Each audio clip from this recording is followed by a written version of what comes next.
Education with সেন্তুরি চ্যানেলে তোমাদের সকলকে স্বাগত জানাই। আজকে আমার আলোচ্য বিষয় তৃতীয় পর্যায়ক্রমিক মূল্যায়ন 2025-এ জীবন বিজ্ঞান বিষয়ের নমুনা প্রশ্নপত্র সাথে তার উত্তর, যেখানে তোমাদের প্রশ্নপত্রের মান থাকছে 90 এবং তোমাদের পরীক্ষা হবে 3 ঘন্টা 15 মিনিট। তোমরা যারা চ্যানেলটিকে এখনো সাবস্ক্রাইব করোনি তারা চ্যানেলটিকে অবশ্যই সাবস্ক্রাইব করে বেল নোটিফিকেশনটা বাজিয়ে দাও। প্রশ্নপত্র এ দেখে বলেছে সঠিক উত্তরটি বেছে নিয়ে লেখো, যেখানে তোমাদের 15টা শর্ট কোশ্চেন থাকছে, যার জন্য তোমাদের থাকছে 15 নম্বর। আমি তোমাদের বিস্তারিত একদম উত্তর আলোচনা করে দিচ্ছি। অপশন তোমরা দেখতেই পাচ্ছ, আমি শুধু উত্তরগুলো তোমাদের বলে দিচ্ছি। সালোক সংশ্লেষ প্রক্রিয়ার উৎপন্ন উপজাত অক্সিজেনের উৎস হলো জল। আরএনএতে থাইমিনের পরিবর্তে থাকে ইউরাসিল। উদ্ভিদ কোষে ক্লোরোপ্লাস্ট না থাকলে যে শারীরবৃত্তীয় প্রক্রিয়াটি ব্যাহত হবে সেটি হলো সালোক সংশ্লেষ। বক্ষ গহ্বরে হৃৎপিণ্ডের দুপাশে মধ্যচ্ছদার ওপর অবস্থিত অঙ্গটি হলো ফুসফুস। তুমি একজন রোগীর প্রদত্ত উপসর্গ পর্যবেক্ষণ করলে চোয়ালের পেশির শক্ত লকড হয়ে যাওয়া, হা করতে না পারা, ধনুকের মতো পেছন দিকে বেঁকে যাওয়া ও সঙ্গে তীব্র জ্বর ও মাথা যন্ত্রণা। রোগী কোন রোগে ভুগছেন বলে তোমার মনে হয়? এটা হবে টিটেনাস। প্রশ্নপত্রে বলেছে মাটির নাইট্রোজেন স্থিতিকরণে যে নীলাভ সবুজ শৈবালটি গুরুত্বপূর্ণ ভূমিকা গ্রহণ করে সেটি হচ্ছে অ্যানাবিনা। মুখ দিয়ে গৃহীত একটি ভ্যাকসিন হলো ওপিভি। নিচের কোনটি জোরোফাইটিক উদ্ভিদের অভিযোজনগত বৈশিষ্ট্য নয়? সেটি হচ্ছে মূল সুগঠিত নয়, মূলরম ও মূলত্র থাকে না। বাস্তুতন্ত্রের বিয়োজকের একটি উদাহরণ দাও, সেটি হচ্ছে ব্যাকটেরিয়া। 10 নম্বর প্রশ্নপত্রে বলা হয়েছে ন্যাটালিনির এতে ফলে পপুলেশনের ঘনত্ব ও জীবভর উভয়েরই হ্রাস প্রায়। নিম্নলিখিত যে উদ্ভিদে জাইলেম ও ফ্লোয়েম কলা দিয়ে গঠিত সেটা উপস্থিত হচ্ছে থাকে না। নিম্নলিখিত যে উদ্ভিদে জাইলেম ও ফ্লোয়েম কলা দিয়ে গঠিত সংবহন কলা উপস্থিত থাকে না সেটি হচ্ছে ডায়োপটেরিস। বিজ্ঞানে যে শাখা জীববিদ্যা ইলেকট্রনিকের সহযোগ গঠিত হয় তা হলো বায়োনিক্স। আমাদের দেহে ছদ্মশিলেম আছে, আমি হলাম গোলকৃমি। রেসারপিন পাওয়া যায় সর্পগন্ধা গাছের মূলে। মানুষের অন্ত্রে এসচেরিয়া একটা কলি বাস করে, এটি এক ধরনের মিথজীবী পুষ্টি। প্রশ্নপত্র বি দাগে বলেছে শূন্যস্থান পূরণ করো, যেখানে তোমাদের 5টা শূন্যস্থান থাকছে, তোমাদের 5 নম্বর। আচ্ছা, কোষ ভিত্তিক অ্যানাক্রোমতা টি লিম্ফোসাইডের সঙ্গে সম্পর্কযুক্ত একাধিক খাদ্য শৃঙ্খল পরস্পর যুক্ত এই খাদ্যজাল গঠন করে। যকৃৎ মানুষের সবচেয়ে বড় পৌষ্টিক গ্রন্থি। দেহরোম দ্বারা আচ্ছাদিত থাকে স্তন্যপায়ী শ্রেণীর প্রাণীদের। স্নায়ুকোষ সেন্ট্রোজোম নিষ্ক্রিয় হওয়ার স্নায়ুকোষ বিভাজিত হয় না। এখানে সেন্ট্রোজোমের তলায় দাগ হবে, অর্থাৎ সেন্ট্রোজোম উত্তরটা তো আমাদের লিখতে হবে।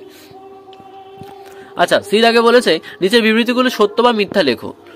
নিউমোনিয়া, যেখানে তোমার থাকছে 5 নম্বর, নিউমোনিয়া একটি ব্যাকটেরিয়া গঠিত রোগ, এটি সত্য। গৌণ ও প্রগৌণ খাদ্যকেরা সবসময় মাংসাশী হয়, উত্তরে এটা হবে সত্য। প্রোক্যারিওটিক কোষে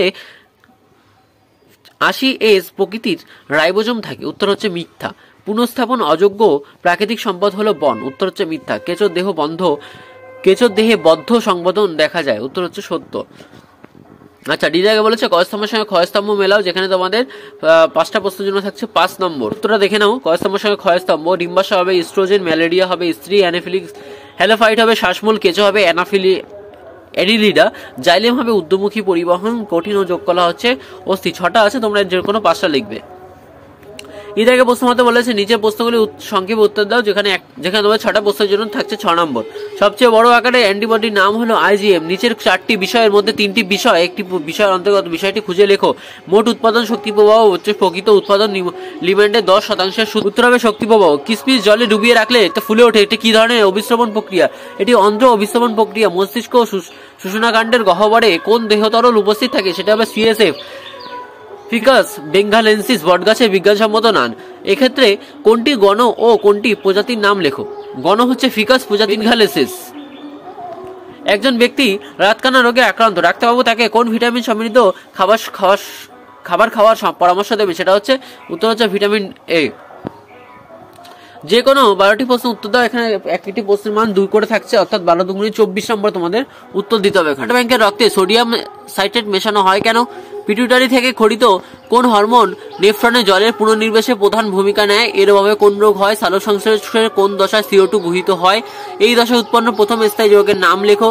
4 দাগে বলেছে তোমার কোনো বন্ধুর আঘাত লেগে হাত পা কেটে গেলে ডাক্তারবাবু প্রথমে ক্ষতস্থানে জীবাণুনাশক ওষুধ দিয়ে পরিষ্কার করে তারপর ব্যান্ডেজ বেঁধে দেন। তিনি কেন এরকম করেন বলে তুমি মনে করো? 5 দাগে বলেছে অ্যান্টিজেন ও অ্যান্টিবডি দুটি পার্থক্য লেখো। 6 দাগে বলেছে নিম্নলিখিত জীবগুলিকে খাদ্য খাদক সম্পর্কের ভিত্তিতে পরপর ক্রমানুসারে সাজাও। মাছ, জলজ উদ্ভিদ, পতঙ্গের লার্ভা, সারস।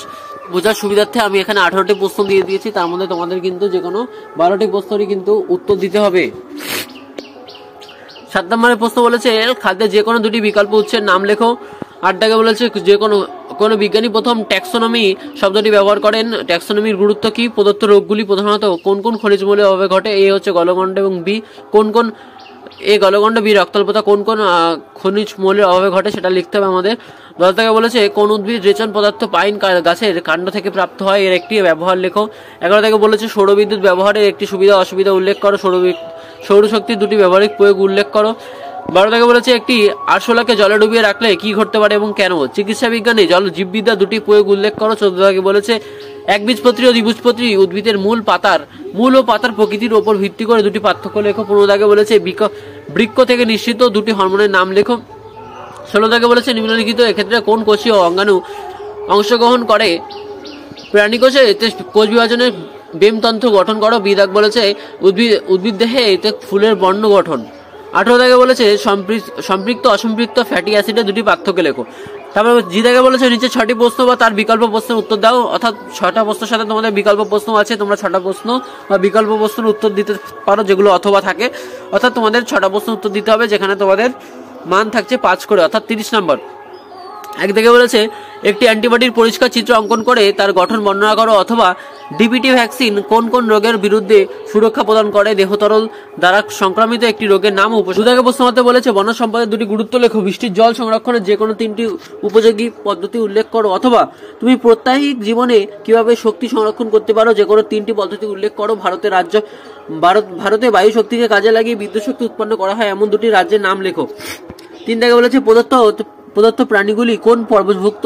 উক্ত পর্বে 2টি করে বৈশিষ্ট্য লেখো। আপেল শামুক সাইকন অথবা হাঙরকে কন্ডিকথিস শ্রেণীভুক্ত করার 3টি কারণ উল্লেখ করো। ব্যক্তিজীবী ও গুপ্তজীবী উদ্ভিদের নিম্নলিখিত ক্ষেত্রে পার্থক্য। 4 দাগে বলেছে নির্ধারণ করো ফল গঠন এবং বীজপত্রের সংখ্যা। 5 দাগে বলেছে কোন কোষ অঙ্গাণুকে কোষের শক্তিঘর বলা হয়? এর গঠন ও কাজ বর্ণনা করো, অথবা দেহের সবচেয়ে বড় লাসিকা গ্রন্থির নাম লেখো, এর কাজ কি? জাইলেম ও ফ্লোয়েমের পার্থক্য লেখো। 6 দাগে প্রশ্নপত্রে বলেছে মানব হৃৎপিণ্ডের লম্বচ্ছেদের চিহ্নিত অঙ্কন করো, এর মধ্যে দিয়ে রক্ত সংবহন পত্র তীর চিহ্নের সাহায্যে দেখাও, অথবা বৃক্কের গঠনগত কার্যগত এককের নাম কি? এর সুস্পষ্ট চিত্র অঙ্কন করে নিম্নলিখিত অংশগুলি চিহ্নিত করো। যেখানে বলেছে এর আগে ছিল গ্লোমেরুলাস, বি দাগে আছে ব্যাউম্যানের ক্যাপসুল, সি দাগে আছে হেনরির লুপ, ডি দাগে আছে দূরবর্তী সংবর্ত নালিকা। 7 দাগে প্রশ্নপত্র বলেছে ক্রেবস চক্রকে TCA চক্র বলা হয় কেন? ক্রেবস চক্রটি ছকের সাহায্যে উপস্থাপন করো, অথবা তুমি মাংস খেলে প্রধানত পৌষ্টিক নালীর কোন কোন অংশ তার পরিপাক ঘটবে? ক্ষুধাতন্ত্রের ভিলাইয়ের কোন কোন অংশে কার্বোহাইড্রেট ও ফ্যাটের সরল অংশ শোষিত হয়? ওবেসিটির এটি কারণ ও একটি কুফল উল্লেখ করো। তো এই ছিল তৃতীয় পর্যায়ক্রমিক মূল্যায়ন 2025 নবম শ্রেণী জীবন বিজ্ঞান বিষয়ের নমুনা প্রশ্নপত্র সাথে তার উত্তর। প্রশ্নপত্রটি তোমাদের কেমন লাগলো তা অবশ্যই জানাবে। চ্যানেল নতুন হয়ে থাকলে চ্যানেলটিকে অবশ্যই সাবস্ক্রাইব করে দেবে এবং বন্ধুদের মাঝে বেশি বেশি করে শেয়ার করে দেবে।